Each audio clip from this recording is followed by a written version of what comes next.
My name's Daryl Acumen, and we're about to.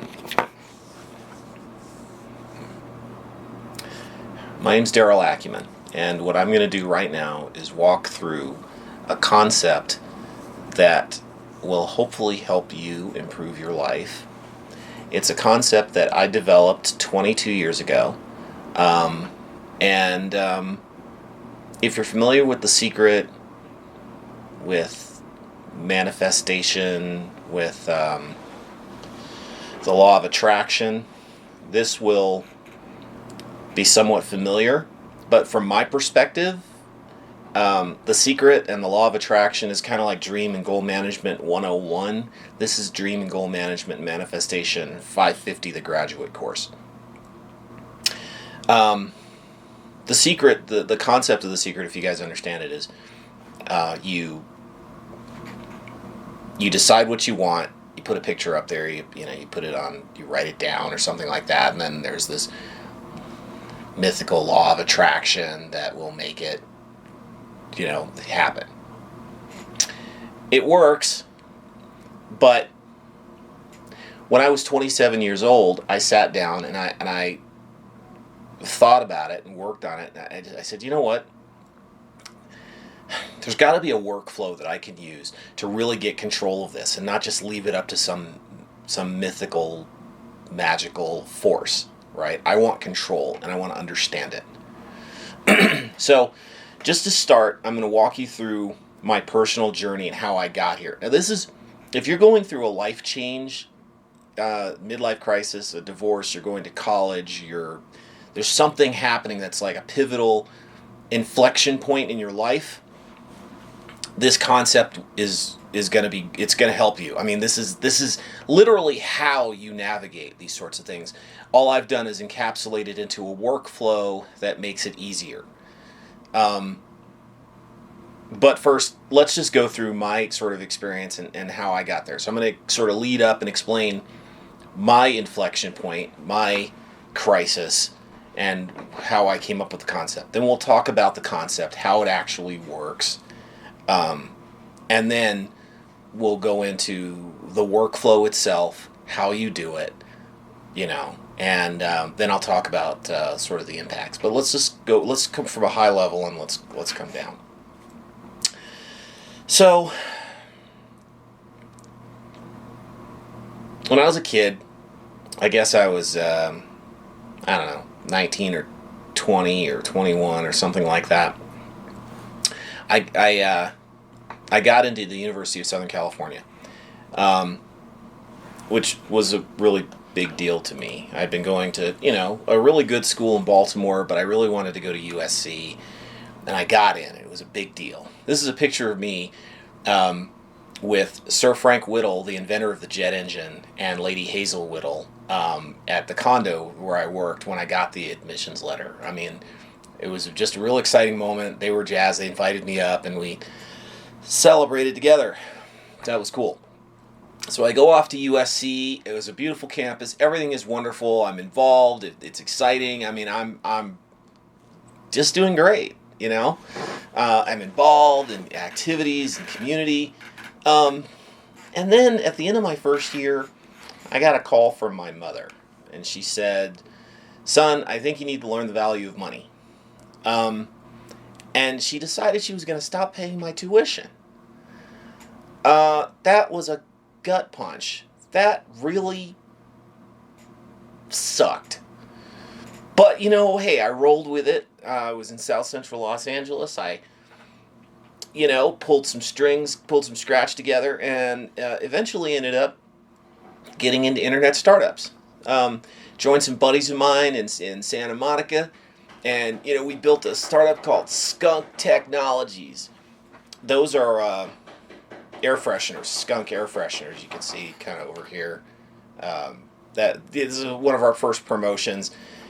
I'm not going to go into what we did, but it was an internet creator. We raised $1.2 million in 1997, which was a really big deal. It was awesome. We were partying. It was called a startup party.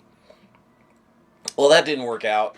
We ended up becoming a creator, and I but before we did, I mean, we had a great time. I mean, This is us at Internet World 97. We had this huge trade show booth that we built ourselves. People were excited about our technology. Anyway, our goal was to take out Microsoft. And, actually, one of Bill Gates' henchmen saw it, called Bill. Bill called up one of our corporate sponsors at Intel and said, quote, this is a quote from Bill Gates, "Whose side are you on?" End quote. So we got spanked by Microsoft and ended up cratering a few months later. Well, about a year later. But not before we had this great party at the Whiskey A Go-Go on Sunset. It was just a great time, but I digress. So that company cratered, and then I ended up doing another startup up in San Francisco in an apartment in Emeryville. It was great. It was awesome. I mean, we got on TV. We were what's called buyout bait for Autodesk. Autodesk came along and decided to offer us. There's 5 guys in an apartment in Emeryville, California. Okay, like 8 computers between us. And Autodesk's M&A department came by and offered us $7 million for the whole apartment. And we decided to hold out for a better offer. Long story short, that didn't work out. So this is me, 1998. I don't have a degree. I don't have really any skills. I don't have any education. I got no job. I'm living in the barrio in San Bernardino, California, just inside gang territory. I guess we're half a block outside of gang territory. Whatever. The bottom line is, not a good place. This is a picture of me. I'm in a termite-infested house with no air conditioning. I mean, you can see little window fans up there. I had one pair of pants, and they had a paint stain on them because I only one pair of pants, so I wore them to help my ex-girlfriend's brother paint their house. And my shirts, I got into the habit of wearing undershirts. See, I'm wearing an undershirt right now. I always wore undershirts back then because my shirts were so thin. If I didn't wear a white undershirt underneath them, you could tell. I mean, you could see my chest hair. It was bad. So this is a picture of me. I'm actually developing the Mean It concept right here. It was originally developed on a spreadsheet just for myself. So you can see here I've got this old laptop that I liberated from my first startup before we went bankrupt. You can see I've got a keyboard on my lap here because the keyboard on the laptop actually didn't work. I had to keep my hands up there because there's a trackpad right there. I couldn't afford a mouse. It was just bad. I had nothing. I'd lost it all. I mean, not that I had anything to begin with, but life just sucked. And I'm like, dude, there's got to be something. I got to have a plan. So I sat down and I said, okay, let's come up with a plan. Let's come up with a set of instructions that I can follow for the next however long I live at this rate, that will help me achieve my goal, my dreams. So I started out making a list, and the list had everything on it, everything I could ever want. Big stuff, small stuff. I wanted a nice house with air conditioning. Hello. I wanted, I drove this little 1995 Honda Civic that I was paying 21% interest rate on it or something, and these guys were trying to repossess it, I mean, it's like I wanted to be at least financially secure enough that I didn't have to worry about people coming and trying to take my car. I wanted to be a millionaire. I wanted a Ferrari F355, I wanted a home on a hill. I wanted to be married. I wanted kids. But then little stuff, like 7 pair of socks. Look, this little house that I was living in, we didn't have a washer and dryer. So I had to go to the laundromat to get my laundry done. I'd do it every couple of weeks. And nothing was more annoying than you go into the laundromat and you got to hunt for pairs of socks. So in other words, you got this one sock with this one pattern or color, and you got to hunt for its brother. And in this mound of laundry, and it was just, it was so infuriating. You'd lose like 20 minutes looking for frickin' socks. It was stupid.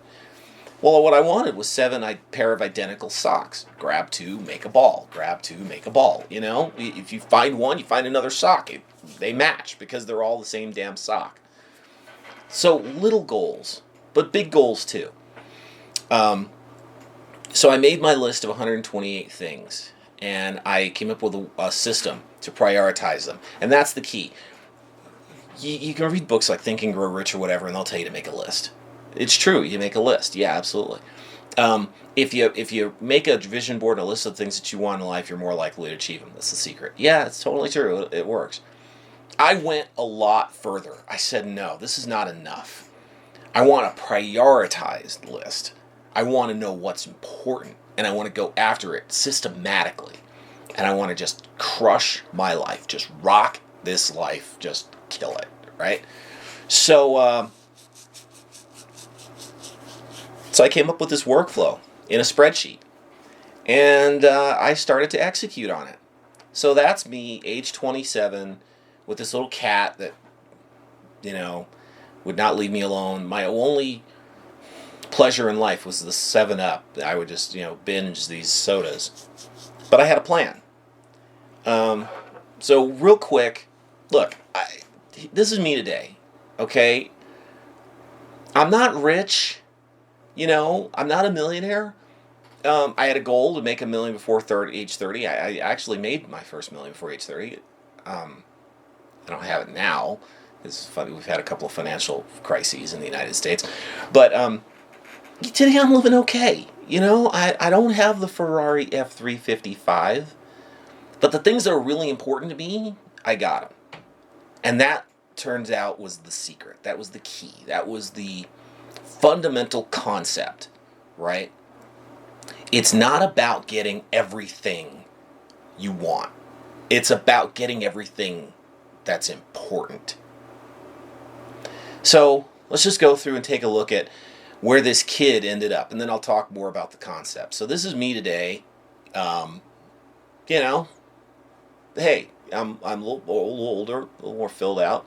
I did go back to college. I not only got my undergraduate degree, I got my master's from BYU. I'm involved in the community, a little bit involved in, I don't want to say politics, but if you must, right? I live in Utah.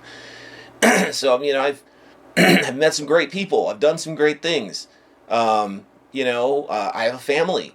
I have a wife and beautiful, adorable, spoiled, bratty kids.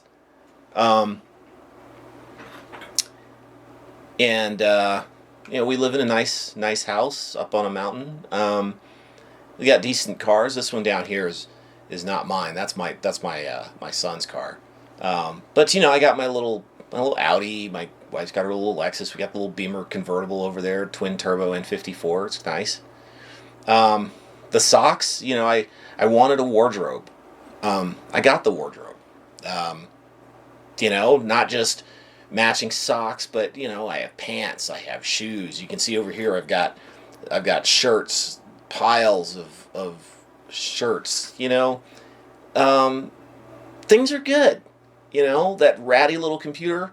I can't even show you the laptop of this monster server that I've got over here right now with a RAID 10 backup system. I can't go into all that, but I can show you my little my latest little computerized toy, my little Pac-Man device. Things are good. I've achieved basically what I want. And honestly, I live as well as I ever dreamed I would live. Whether I have the label of millionaire or I have a Ferrari in the driveway or not. To be honest, I've had the cash to buy the Ferrari F355. I could buy the Ferrari F355 right now if I really wanted it. But the key is, it's not a priority. There are other things that are more important. And that's what this concept helped me do. get the stuff that really matters, the stuff that's really important, and to live as happy as I ever dreamed that I could live, with frankly the least amount of effort possible. So that's how I got here. That's the story of how this started. Now let's go into the concept itself.